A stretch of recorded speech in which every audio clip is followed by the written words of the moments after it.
Pakinggan natin.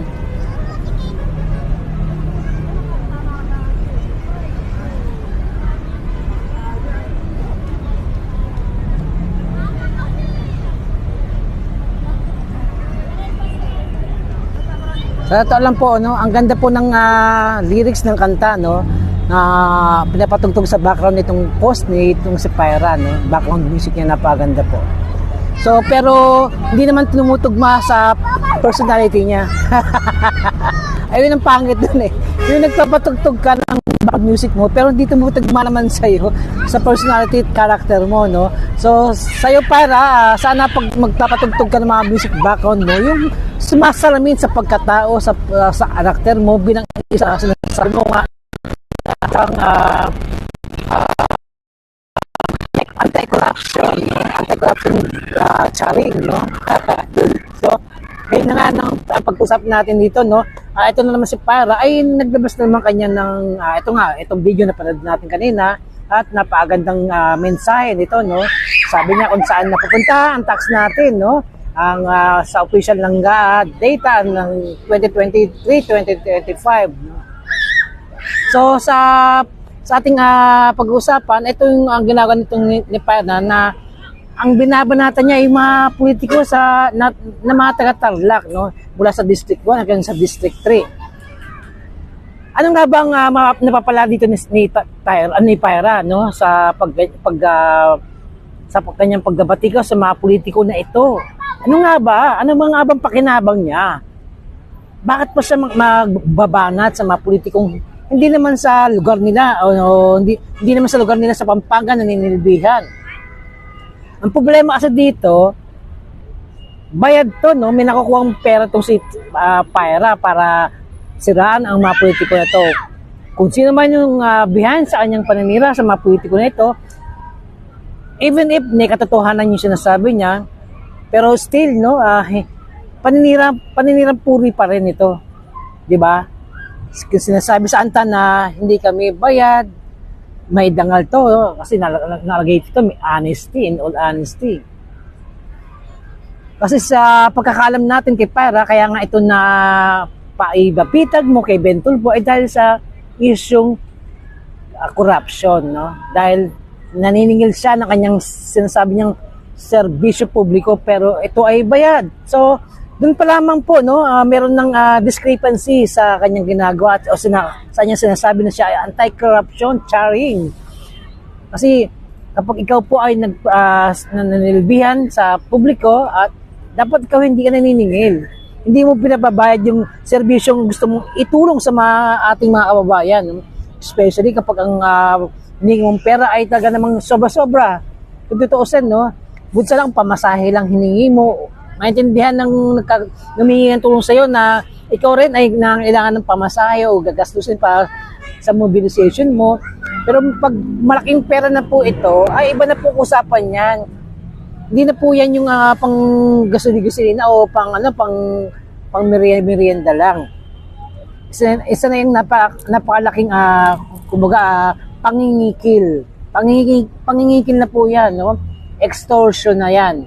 So, kung ikaw ay lumalaban sa corruption, wala ang corruption. 'Di ba? Kasi yun ang magiging batayan mo. Nagbatayan ng tao kung bakit sinasabing ikaw ay totoong serbisyo publiko ang iyong hinahatid sa ating mga kababayan. Kapag ikaw ay nanghingi ng pera, hindi na yan public service.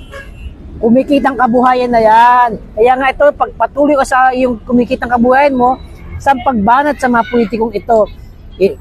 Kung ang mga politiko na ito ay natakot sa iyo, usually ang gagawin niyan, papasaang buwangan mo ng milyones, no, na pera para tumahimik ka. Which is yun ang ginawa mo nung that time na naging si Alice Go, naging mayor ng Bandarlac, no. Pero ikaw ay nanahimik, wala ang sinasabi against kay Alice Go. So meaning ikaw ay napapasa ka, nabubusala ng pera. So sa ginagawa mo pagbibintang na sa mga taong yan ay siguro mas narapat na check-in mo rin sarili mo kung tama na pa ba yung ginagawa mo. 'Di ba? Kung tama pa ba yung ginagawa mo, para saan pa ba yung ginagawa mo. Dapat meron ka talagang kung sinasabi niya na sinasabi natin na mission pa sa buhay, no? Kasi kung ang mission mo ganyan lang, hindi naman mission yan. Ano mo yan, pangkabuhayan mo yan. So, hindi ka dapat, hindi dapat na mamamali o ma-impluwensya ng mga tao sa ginagawa mo ganyan dahil mali po yung mga aksyon ang ginagawa. So, sana po sa ating mga kababayan, especially sa mga taga-Tarlac, alam niyo naman po yung mga serbisyong ginagawa ng inyong mga politiko dyan, ng inyong mga lingkod bayan sa inyong bayan, di ba? So, yung mga ibang tao na nagpupulit na mag-isiksik sa inyo at sinisiraan yung inyong mga lingkod bayan, ay mag-isip po na kayo, maging mapanuri po kayo kasi maaari pong gusto nila kayong sirain at hindi nyo maamtan yung tamang serbisyo na dapat binibigay sa inyo ng inyong mga lingkod bayan, ng mga politiko sa inyo, ng mga mayor, gobernador nyo. Kasi nasisiraan na kayo, nauunahan na kayo ng misinformation at disinformation. So dapat maging mapanuri po kayo. Lalo itong si Pyra ay may taga siya, hindi malinis yung kanyang kamay sa issue ng corruption. Dahil po siya ay nanghihingi sa mga ating mamayang Pilipino. Sa mga regular lang, no? Hindi pa nga politiko, nahihingan niya. How much more sa mga politikong kanyang tinatakot-takot, no? Na ididimanda, keso ganyan, ibubulgar. So how much more yung kanyang pwedeng mahingi para siya ay manahimik. So, sa ating mga kababayan, beware po, no? Maging mas alisto, alert. Kasi yung mga ganyan tao, matindihan. Lalo na kung mauupo yung mga ganyan klaseng tao. Imagine yun, napaka-corrupt. Hindi pa man politiko, corrupt na. Kaya mag-ingat po kayo sa mga taga-Tarlac o taga-Pampanga kung saan man tamakbo ang tao na to, si Pyra Lucas, no? Sigurado, magnanakaw yan sa inyong mga kabanang bayan, no? Sa inyong mga probinsya, sa inyong paglilingkuran, magnanakaw yan, no? Ng mga kaperahan nyo dyan. So, beware po, no? Mag-ingat po kayo. Dahil po sa mga ganyang tao, ganyang klase ng tao, hindi po katiwa-tiwala. Hindi yan maglilingkod sa bayan. Dahil iisipin niya siyang reyna na dapat kayo ang maglingkod sa kanya. Which is gano'n ang kanyang talagang gustong ipahiwatig sa inyo eh. Yung kayo yung maglingkod sa kanya. If ever na inyong maluluklok yan. Kasi mukhang meron din itong pagnanasa, no? O pagnanais na maluklok sa public office, no?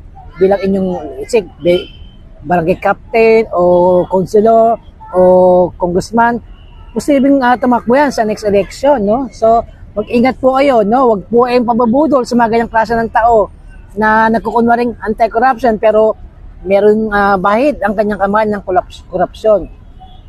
So, hindi dapat kayo nagkapaloko o nagkapalinlang sa mga ganitong klase ng pagkatao ng mga katulad ni Pyra, no? Kasi kaya nga siya tinanggal sa BACC dahil nga po sa korupsyon na kanyang kinasangkutan. At napahiya ang organization sa ganyang ginawa dahil po sa ito ay involved ang 1.2 million pesos na kanyang hiningi sa mag-asawang humihingi ng tulong. Imagine mo humihingi ka ng tulong tapos ikaw pa nakakwartahan. Hindi na po yun hingi ng tulong, nagpabayad ka na, hindi ka na nagbigay ng serbisyo publiko noon. Kasi binayaran ka pero ang siste, hindi mo na natulungan, hindi mo pa ibinalik yung pera. So, mag-ingat po kayo. Merry Christmas and Happy New Year. So, mag-ingat sa mga ganito klaseng paputok na mga istorya ni Pyra.